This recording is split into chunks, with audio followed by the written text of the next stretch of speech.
Hey guys, what's going on? Mouse here again. So I finally fucking did it. I knew this might be a scam from the start, but nothing can stop a curious mind. So in this video, we're gonna find some answers. How exactly does the amplification system work, and is it actually worth it? So I bought some packages, used up all my remaining skill selectors to amplify Sonic Explosion just for testing. Also tried out Reawakening Tier 1, and here in this video, I'll share with you everything that I found out. Before we start though, don't forget, content creator program just refreshed. So if you guys enjoy these videos and want to help support all these crazy tests, because it's you guys that are making this possible, feel free to support me here. And of course, don't forget to hit that like button and subscribe. Half of our viewers are still not subscribed. So if you've been watching for a while now and maybe forgot to subscribe, I'd really appreciate it if you do.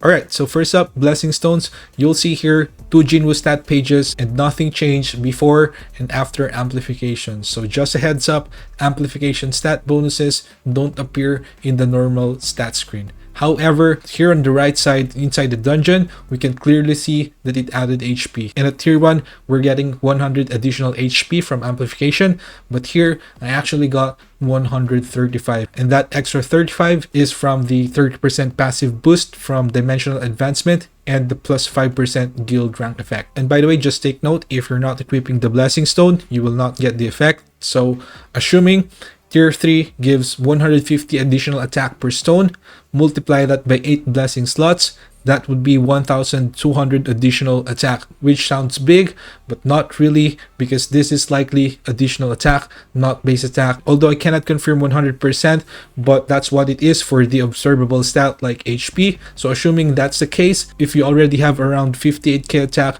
and add 1,200 on top of that, that's only around a 2% damage output increase. So yeah, this is kind of depressing. So still, here's my plan moving forward. My priorities for amplification: first will be Reawakening, because this is still used in almost every game mode.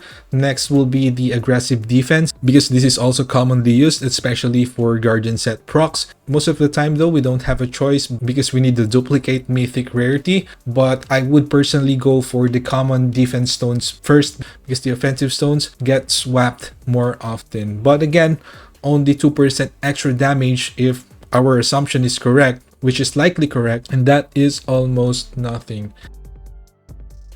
Now for the skills, I started with tier 1 Sonic Explosion that I already have. I used the Obsidian set to test if the 3% damage interacts with damage increase and if there's going to be any diminishing return. I also tested Boss Slayer, normally 29% skill type multiplier, but it was reduced here to 27.6% due to the 5% skill type guild buff in POD. So this is our default damage baseline. And then I got it up to tier 2, same setup, and the result, 2.91% damage increase on both cases with or without the Boss Slayer. So this increase is exactly what we're expecting, so I'm pretty much convinced that this here is pure final damage, which is actually pretty decent because it stacks cleanly with other types of multipliers, but still it costs too much for a 3%, 6%. But if both your skills are 9%, I think the difference is going to be noticeable, especially if you're competing, for example, in POD or guild boss. So yeah, in terms of priority, here's what I personally will do. First will be the flowing water kick. I think this skill is really strong right now and the only real water DPS skills, so it's impossible to make a mistake here. And next will be the Firestorm kick. It's likely going to be the new fire meta skill. I already discussed this in detail in my previous video, so feel free to check that out. Another possible one is the Thunderstorm, still one of the strongest skills, even though it's just a QTE, still used in a lot of game content. And as for magnifying slashes, I feel like they might kill this soon actually, so I'm conflicted, but we don't really have any other strong dark damage skill anyway that would come close to magnifying slashes, so it's probably okay. And Sonic Explosion is still stable. It's part of the fan plus bow rotation, although it's not a priority I would say, but I did not really have a choice. We only have limited number of hard hitting skills anyway. So yeah, just to give you my honest thoughts about all these, I think this system is really infuriating, and it's not even about how pay to win it is.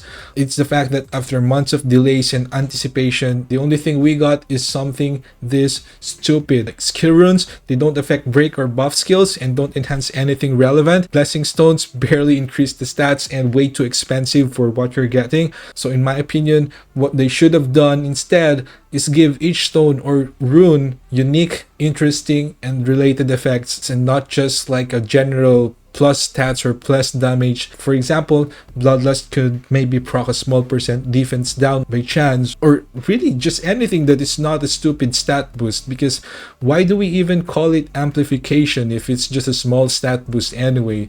I don't think this should even be considered as quote-unquote amplified, right? So yeah, I think this has got to be one of the most low effort, lazy designed systems I've seen in this game so far. Something that I think even a grade school gamer seriously could have designed better, but still hoping that they would improve this system soon and add more effects that would make sense. But for now, this is what we have, so there's nothing we can do. Alright, that's gonna be it for this video. Let me know what you think in the comment section. Thanks again for watching, and I'll see you in the next one.